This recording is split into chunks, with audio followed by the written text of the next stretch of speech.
नमस्कार। कभी सोचा है भारत में राष्ट्रपति के बाद दूसरा सबसे बड़ा पद कौन सा है? जी हाँ, आज हम बात करने वाले हैं भारत के उपराष्ट्रपति के बारे में।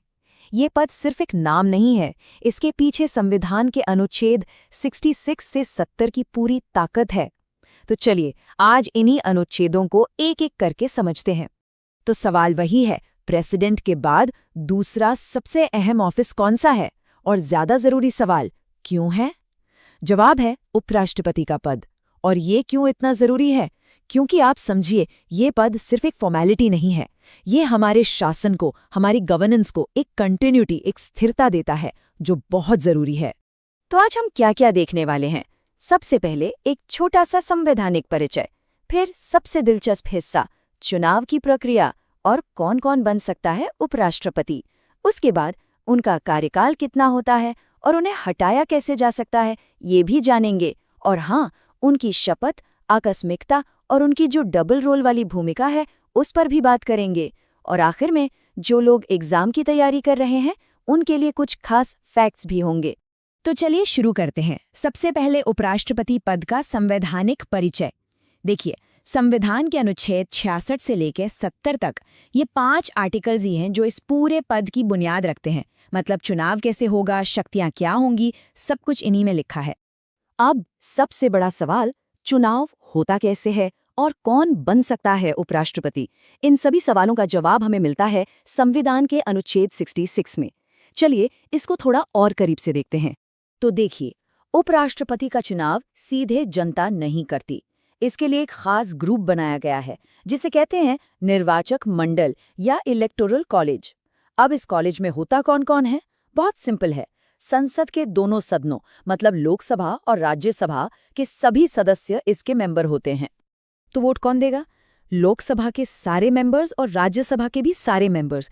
यहाँ सारे शब्द पर ध्यान दीजिए, मतलब चाहे वो चुनकर आए हों या नॉमिनेटेड हों, सभी वोट देते हैं। और यहीं पर एक बहुत बड़ा ट्विस्ट है जो आपको याद रखना है।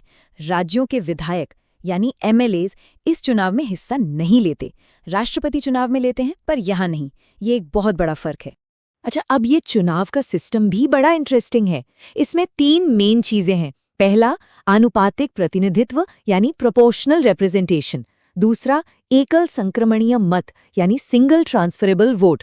और तीसरा, गुप्त मतदान यानी सीक्रेट बैलेट। मतलब वोटर्स अपनी पसंद के हिसाब से कैंडिडेट्स को रैंक करते हैं और सब कुछ पूरी तरह से गोपनीय होता है।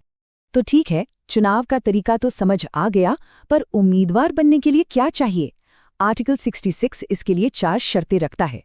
पहली, आप भारत के नागरिक हों, ये तो जाहिर है। दूसरी, आपकी उम्र कम से कम 35 साल होनी चाहिए। तीसरी, आप में राज्यसभा का सदस्य बनने की सारी योग्यताएं हों। और चौथी, आप किसी लाभ के पद पर न हों। ये 4 कंडीशंस पूरी करनी जरूरी हैं। चलिए मान लीजिए कोई चुन लिया गया, तो अब उनका कार्यकाल कितना होगा और क्या उन्हें उनके कार्यकाल से पहले हटाया भी जा सकता है? इन सारे सवालों का जवाब मिलता है हमें अगले अनुच्छेद यानी आर्टिकल 67 में। तो इसका जवाब सीधा सा है, पूरे 5 साल। जिस दिन वो अपना पद संभालते हैं, उस तारीख से ठीक 5 साल तक वो ऑफिस में रहते हैं। ये 5 साल का फिक्स टर्म देश में एक तरह की स्टेबिलिटी बनाए रखने में मदद करता है। अब अगर उन्हें हटाने की नौबत आए तो क्या होगा? इसकी प्रक्रिया भी तय है। सबसे पहले उन्हें 14 दिन का एक एडवांस नोटिस देना होता है। उसके बाद असली कार्रवाई शुरू होती है राज्यसभा से। राज्यसभा को अपने उस समय के सभी सदस्यों के बहुमत से एक प्रस्ताव पास करना होता है। और बस इतना ही नहीं, उस प्रस्ताव पर लोकसभा की सहमति भी जरूरी है, तभी उन्हें हटाया जा सकता है।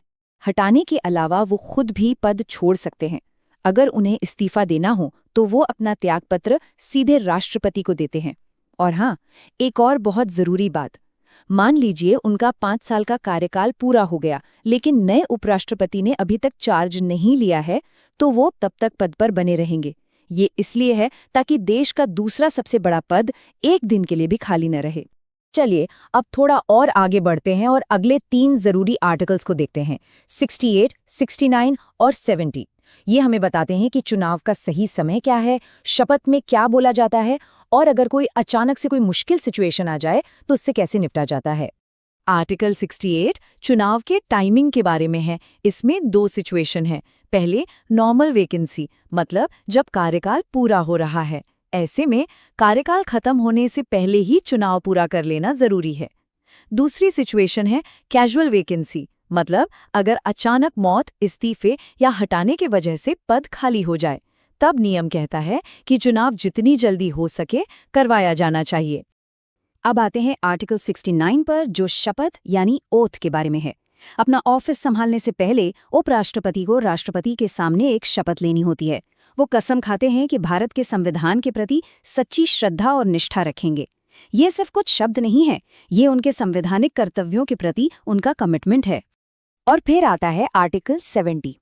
आप इसे एक तरह का सेफ्टी वॉल्व या बैकअप प्लान समझ सकते हैं। ये संसद को पावर देता है कि अगर कभी भविष्य में कोई ऐसी अनफोर्सीन सिचुएशन आ जाए जिसके बारे में संविधान में पहले से कुछ नहीं लिखा है, तो संसद राष्ट्रपति के काम को संभालने के लिए कानून बना सकती है।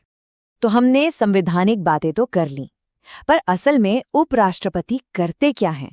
अब आते हैं उनके काम पर, और यहाँ बात बड़ी मजेदार है, क्योंकि उनकी एक नहीं बल्कि दोहरी भूमिका होती है। वो एक ही समय में दो बहुत ही पावरफुल कुर्सियों पर बैठते हैं। तो ये दो भूमिकाएं कौन सी हैं? पहली और उनकी प्राइमरी भूमिका है राज्यसभा के पदेन सभापति की। पदेन सभापति मतलब एक्स ऑफिशियो चेयरमैन। इसका मतलब है जो भी व्यक्ति उपराष्ट्रपति बनेगा वो अपने आप ही राज्यसभा का सभापति भी बन जाएगा।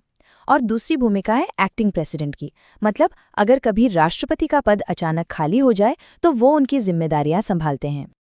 अच्छा, अब खास तौर पर उन लोगों के लिए जो कॉम्पिटिटिव एग्जाम्स की तैयारी कर रहे हैं, आइए कि सबसे जरूरी पॉइंट्स को फटाफट रिवाइज कर लेते हैं। ये वो फैक्ट्स हैं जो अक्सर एग्जाम्स में पूछ लिए जाते हैं।